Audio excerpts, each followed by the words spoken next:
Since the time we started teaching this syllabus, and as you know, the way we have been conducting classes and doing lectures on topics on pol science, we are missing out on videos, right? All of you. Sometimes videos add interest to whatever you are studying, right? You remember from previous semesters as well. Fine. So we will start with one of them. It's a long one, so we will divide it into this lecture as well as the next. But please pay attention to it. In between, I will pause and maybe clarify certain points as well and make notes as well. This is basically addressing the issues, queries, and concerns of what's going on in Unit 1 of Comparative Politics. Right. I have switched on the subtitles as well in case you need. And see if you can hear the sound. I've shared the sound. Answer, we're going to answer it simply, and we're also going to answer it a bit. Could you hear the sound? Hello. Yes, sir. Let me try to. Bit more complexly is what Let me try to.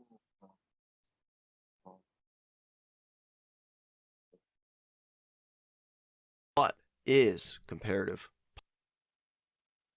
Yeah. Subtitles. Trying to. Yeah.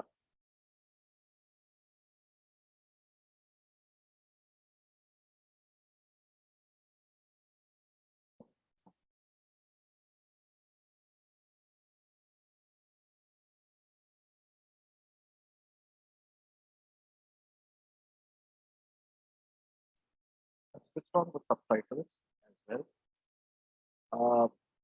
And basically, these are the various aspects that we will discuss and that he will explain here in comparison. Okay. As I said, some parts of it we will see today, and some parts of it we will still cover in the next class as well. So please pay attention.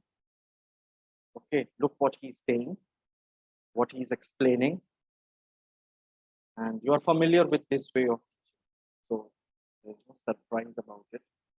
Let me start without taking much time now. Welcome to Comparative Government and Politics. This first lesson is going to be an introduction to comparative politics. The big question that we're going to answer it simply, and we're also going to answer it a bit more complexly, is what is comparative politics? Comparative politics, simply speaking, is the study and the comparison of domestic politics across countries. Now, politics in generally speaking, is the struggle in any group for power. And with that power, one or more people have the ability to make decisions for the larger group. We can think about a few examples, like in an office setting, right? There's office politics. We can think about in the government, as we're probably going to talk about largely in this course. Or we can talk about it in more of an informal setting, like on a soccer team. How come I didn't get to play goalie when he got to play goalie? Or how come his kid got to start on the team and my kid didn't get to start on the team? All of that is politics. All right, so in our politics definition, we talked about the struggle in any group for power. But what does power mean? Power is the ability to influence others or impose one's will on them.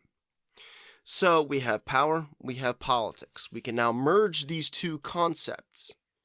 So in politics, we have a competition for public power.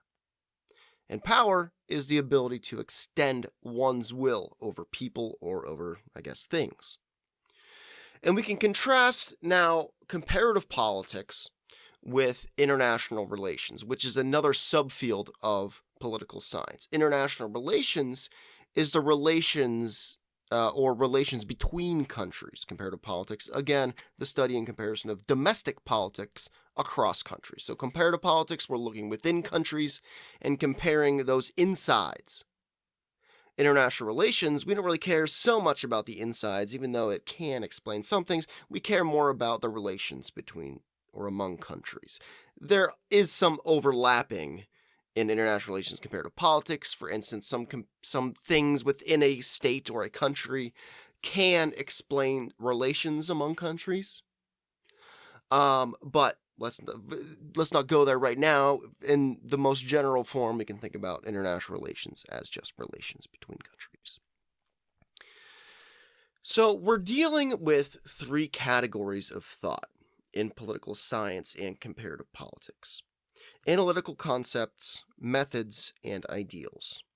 So let's go to analytical concepts. All right, fancy words here. What do they mean? Well, analytical concepts are assumptions and theories that guide our research.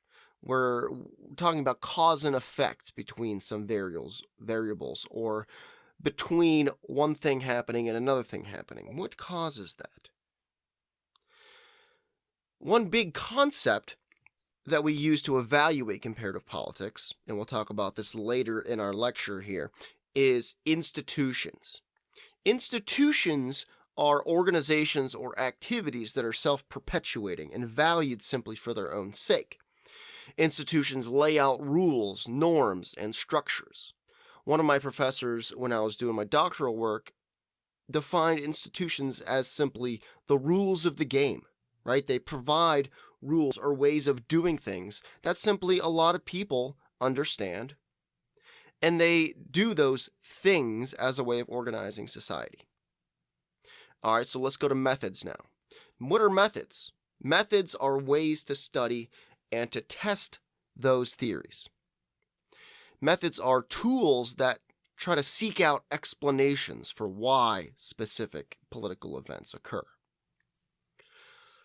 And third, ideals. Ideals are beliefs and values about what we want to get out of politics, the outcomes that we seek. We can compare existing politics through ideals with a state of affairs that we prefer down the road.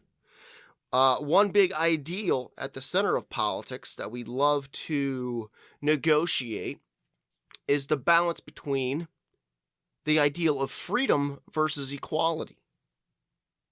Start thinking about, in this first lecture, what is more important to you? In a society, would you like ultimate freedom, where maybe we're not as financially equal?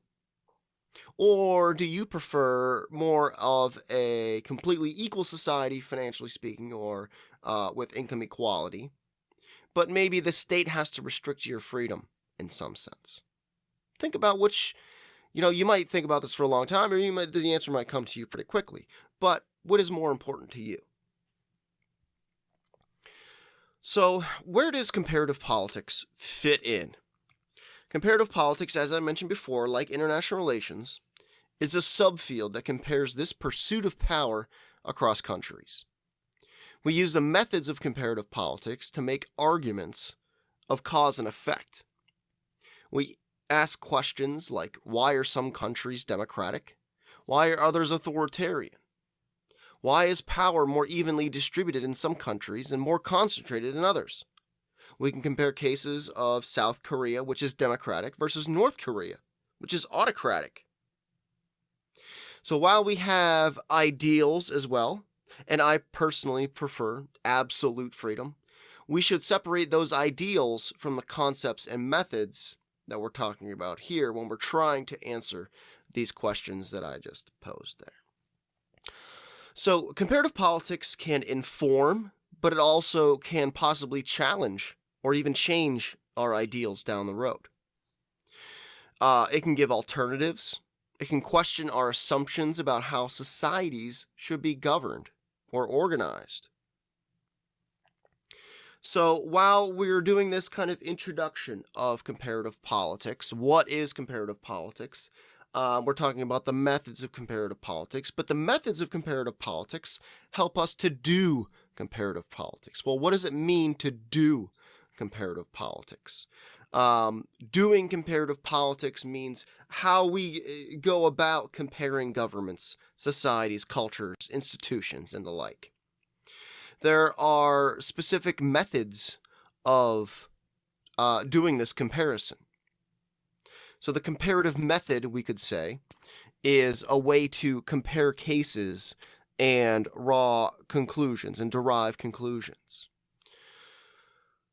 We can seek out conclusions and generalizations that could be valid in other cases as well. So if we're looking at one country, say Sierra Leone, and we notice some phenomenon that's going on in Sierra Leone in this one case study, maybe we can draw out some conclusions about Sierra Leone that might be applied to other countries, say Uruguay.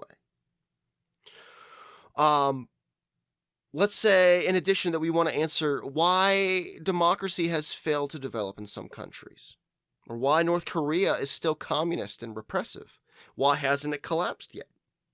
Again, we could look at a single case study. We could look at one country and form a hypothesis about why a country is the way it is.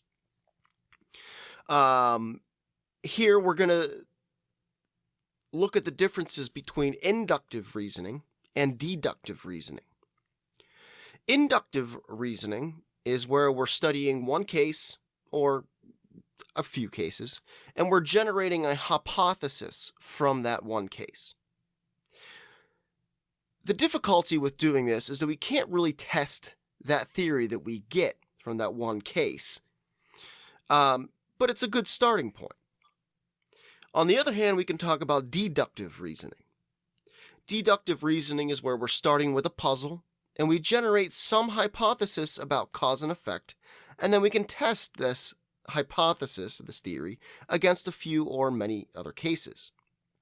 So to review just a little bit here, inductive is where we're starting with evidence to uncover a hypothesis, and deductive reasoning is where we're starting with a hypothesis and we're seeking out evidence. Similarly, we can look at the difference between correlation versus causation. And this is a crucial difference that you're not only going to see in comparative politics, but you're also going to see in other social sciences and also in the natural sciences, sometimes called the hard sciences. Correlation is simply an association between variables. And they're not necessarily one doesn't necessarily cause the other. Whereas in causation, we're talking about cause and effect between one or many variables. So there are a few limitations in doing comparative politics, as there are in many other social sciences. The first limitation is that it is difficult to control variables. Variables in the social sciences operate in the real world. And the real world in society and dealing with individuals who act on their own subjective preferences at every moment of every day, and there are, how many people in the world are there? Close to 7 billion people in the world today. That's a whole lot of changing settings. So there's all sorts of different settings. They're often changing. We're talking about different geography, different economies, cultures, resources, and political structures. So it is extremely difficult to control or to maintain or to keep steadiness of all of these differences. The second limitation is that many variables are simply interconnected, and these variables can interact with one another. And when variables interact with one another, it's difficult to see how one variable can affect the dependent variable. We're trying to determine what causes one another, or what. So if variable A changes, and you see a change also in variable B, it could be that variable A isn't necessarily associated with variable B. It could be just associated with this other variable that we don't really know. So this, where variables are interconnected and interact with one another, is called multi-causality. The third limitation is that information is necessarily limited. When we're dealing with the social sciences, information is always limited. But in particular, when we're talking about comparative politics, how many countries are there? What, 206 right now we can point to?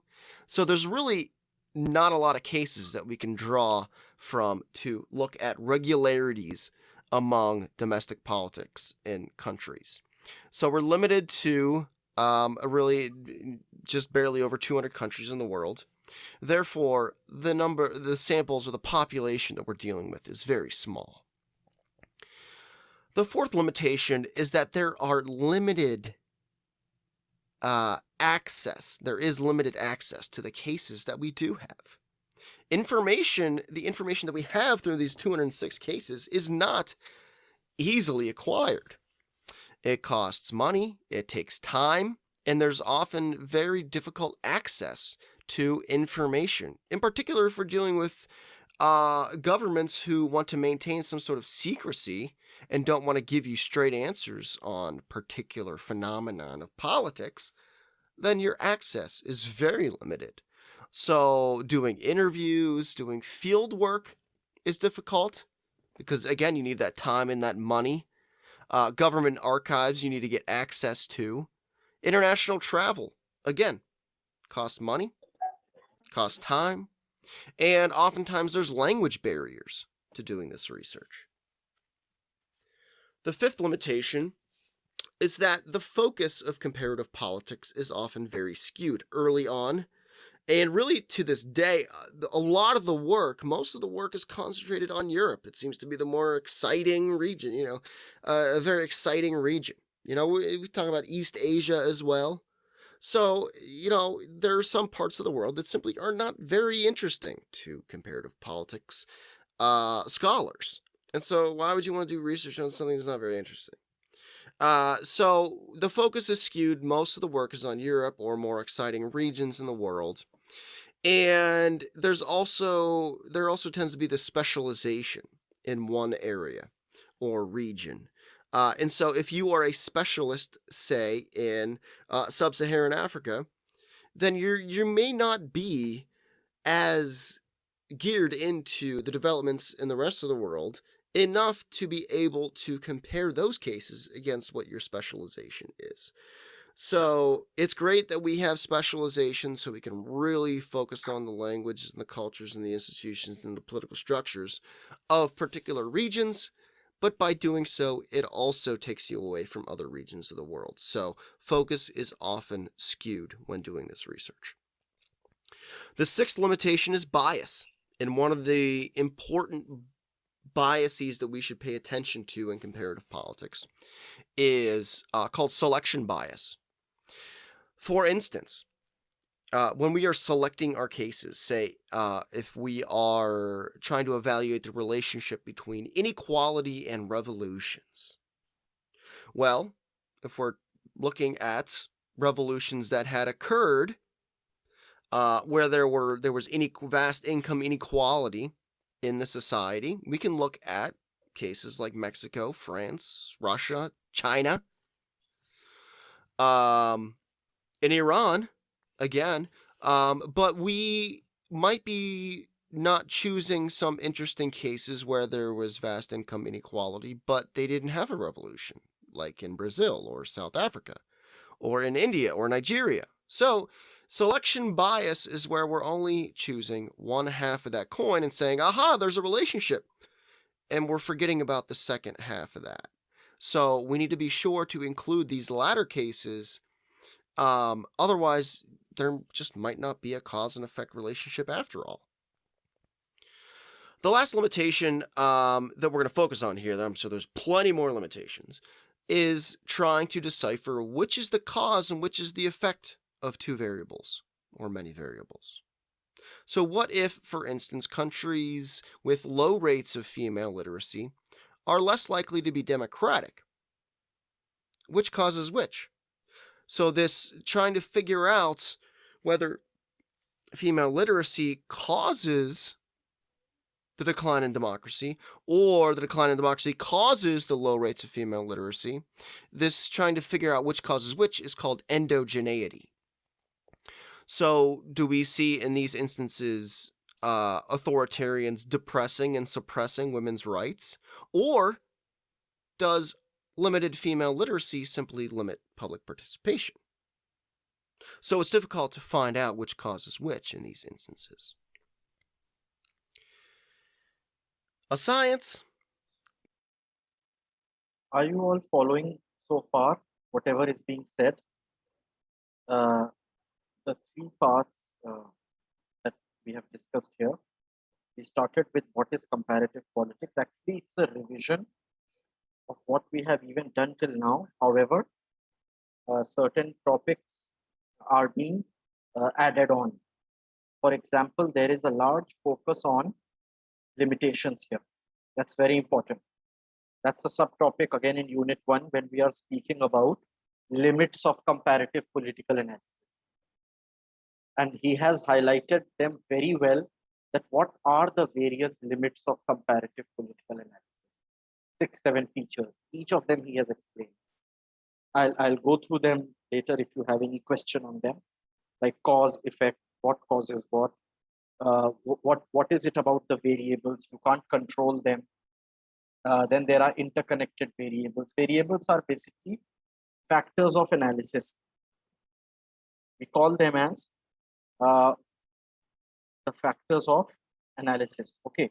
Plus, there are other limitations that he highlighted. Before that, we also discussed about approaches, methods, not approaches precisely, but methods. Inductive and deductive reasoning. You got familiar with what do these mean and what is correlation and what is causation. So you see, already a lot of scientificism, scientific temper, scientific inquiry has been inducted into the way we understand what comparative politics offers to us. Right.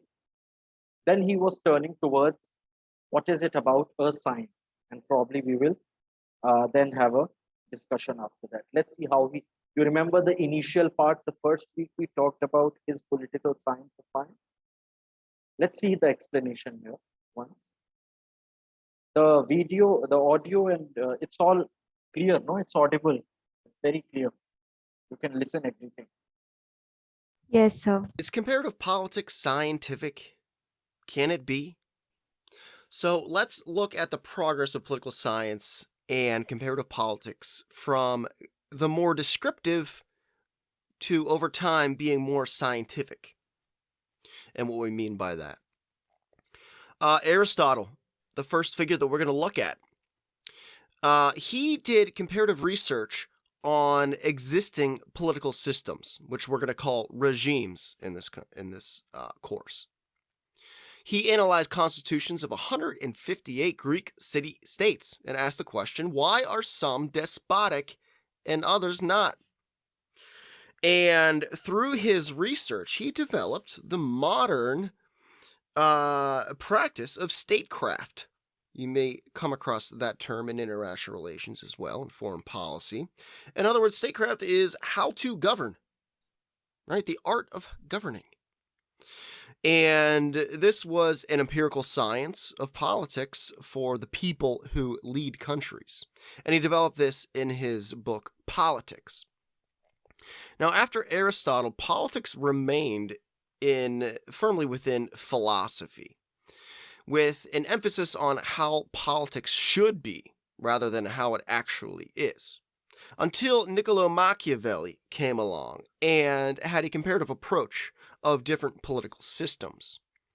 He came about generalizations about the successes and failure of these political systems and looked at how statesmen and leaders applied those successes and failures to try to avoid these same mistakes going forward along the lines of this art of statecraft that Aristotle developed.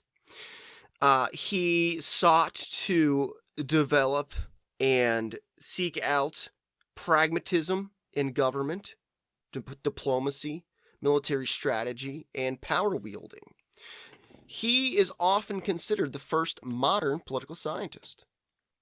And he developed a lot of these principles in his book, The Prince. The next two we're going to look at are Thomas Hobbes and John Locke. These two guys are often talked about simultaneously together to talk about their assumptions about how government took root in the first place. They used empirical observation to shape their ideals of particular governmental systems.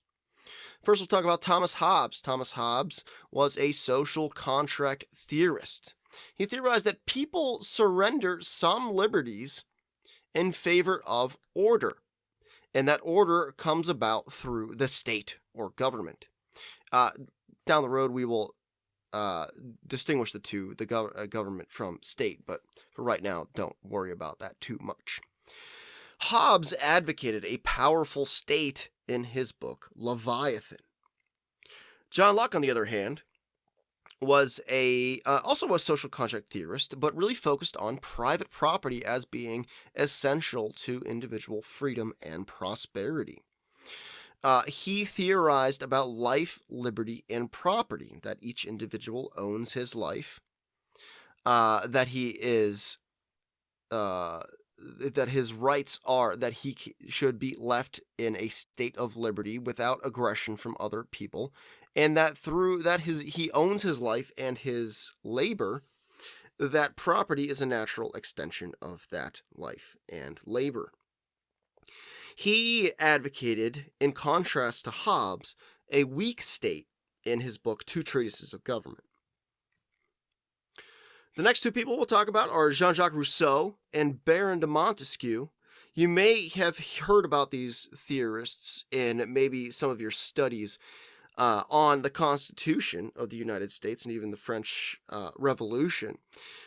These two thinkers weigh heavily on the development of the Constitution in many Western states. These two thinkers studied the separation of power as well as civil liberties. And we'll talk about Jean-Jacques Rousseau, who died even before the French Revolution, but had great influence on the ideas that took root in the French Revolution. He posited that citizens' rights are inalienable and cannot be taken away by the state, so they exist prior to the state existing. He was really influential in the development of civil rights and the civil rights movement, and he was also a social contract theorist, and he developed a lot of these ideas in his book, The Social Contract. Montesquieu. This is where the U.S. Constitution derives these ideas of the separation of powers, that powers of the government should be separated within the larger political structure of government. And he developed this idea of separation of powers in his book, The Spirit of Laws. All of these books, by the way, will be linked in the lecture notes that I'll have with this video. Two other thinkers, often not thought about together, but we'll think about them together here. But, generally speaking, we can think about Karl Marx and Max Weber as both having analyzed the nature of political and economic organization and power. Karl Marx, to begin with, had a theory of economic development and inequality, and he had a firm emphasis on class and individuals belonging to a particular class as determining his politics and his really social standing. He two important works of his were his and Frederick Engels were Das Kapital and the Communist Manifesto. And through these works, he predicted the eventual collapse of capitalism upon itself. And after this collapse of capitalism upon itself, you would see eventually down the road a stateless communist society taking its place. Max Weber was a theorist and a commentator on bureaucracy, on forms of authority, as well as the impact of culture on economic and political development. And he developed these forms in economy and society. So these are some of the figures that really developed the political science, but also comparative politics through the years. So by the beginning of the 1900s, political science was a distinct field of study. However, it was still very descriptive and less what you might call today as sciencey or scientific. It was largely a-theoretical and largely concentrated on Europe. As I was mentioning before, we were talking about comparative politics as being skewed to a particular focus on Europe. And in the beginning of 1900s, there was no method of going about doing comparative politics. However, the turning point came with 2 world wars and a Cold War coming about mid-century. In the early stages of the Cold War, so this is right after World War II, in the late 1940s, there was a growing movement toward making studying human behavior more rigorous. And this took root in sociology and economics and politics and really just the social sciences. The world wars made people question whether scholars really knew anything about world affairs. After all, the 2 deadliest wars in world history occurred, and this is right when we thought we were studying political science, but it turns out we don't really know anything at all. Maybe we do, maybe we don't. So the nuclear Cold War, in addition, made understanding comparative politics extremely necessary. After all, if we don't understand how the world works, we might just not make it through, because it's really necessary for survival to make it through, this nuclear Cold War. And lastly, technological innovation was huge in developing political science into a more of a science. So computers gave way to this idea that social problems can be solved through technological expertise and statistical analysis and really a managerial class. Whether it can or can't be, this question really cannot be answered yet, but it certainly gave way to this idea that it could be. So by mid-century, the development of political science and really comparative politics here as a subfield revolved around the ideals of capitalism and democracy. And the development of politics, it came incrementally. So it came through stages, and scholars revolved around particular ideas and saw those ideas through until they didn't see them as useful anymore, or they merged them with other new ideas to really develop a science of politics. The first really important idea after the World Wars and in the development of political science was modernization theory. And modernization theory posited that as societies develop, they become capitalist democracies, eventually, ultimately converging around a set of shared values and characteristics. So the idea was that the US and the West were the furthest along in the path of quote-unquote modernization. Some, however, were diverted by nefarious forces like communism, like the Soviet Union or North Korea or Cuba, or fascism, like in Italy or Germany. But by and large, this was how countries developed. They would necessarily follow these steps through development, into being capitalist democracies. Well, by the late 1950s and the 1960s, I think I will take a pause here because this explanation is going a bit too detailed. However, it is clear and understandable because this part is the main core part where we are placing, and I think we did this very briefly 2 lectures ago. But here it's being explained at length about the way political science is a science due to comparative. In the part, first I discussed the initial parts, and after that, the last part that he discussed is the history of political theory from Plato, Aristotle until Karl Marx. That's we will do in detail in semester 6 already. Right now, we just need to know that how comparative method was used by them even when we speak about the development of Western political thought. And very briefly, the main theories have already been discussed, as in what was the name of the book. These things you should already know by now as students of political science. What was the name of the book? What was the name of the theory? What was the main view of that theorist or the thinker? Okay. And the fact that how over a period of time, if you remember in the initial lectures, we also did a kind of historical approach, right? So when we did that historical approach in the initial lectures, which has been explained here, that how it moved from being descriptive to scientific. That's another thing. While being comparative at the same time. Okay. That part of discussion we will still continue because that I don't want to rush through. He has already initiated that part by saying that there was a behavioral revolution, which I discussed briefly, and then there were modernization theories, and then there were new things from where we will take off for our next class as well, because this is important part. Not really possible to finish just in one class. Okay, so this is a recap revision of what we have done so that you are clear. But it is not just so. There are a lot of supplements to it. There are a lot of additions to it, footnotes to it, as we also call in a written text, a kind of appendix. That is usually there when you are always making a reference list, right? And then we will see key ideas. So this will really help you be more clear and create a very lucid understanding on what comparative politics is.